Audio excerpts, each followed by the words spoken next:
Lola just told me something about the Bible.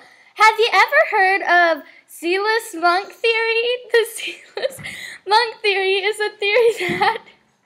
Zealous monk theory. Go on. That says that what's in the Bible didn't actually happen, but then later on some crazy monk changed it to what he wanted it to be. How do you respond to this? Can we know that the zealous monk theory isn't true?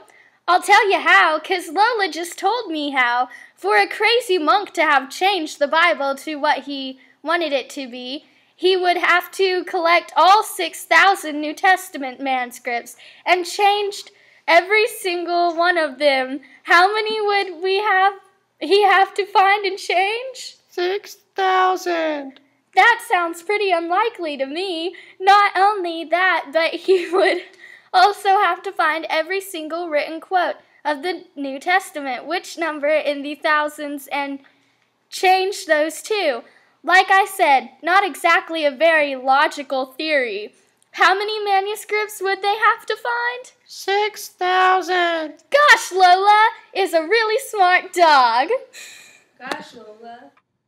Lola the Bible Dog.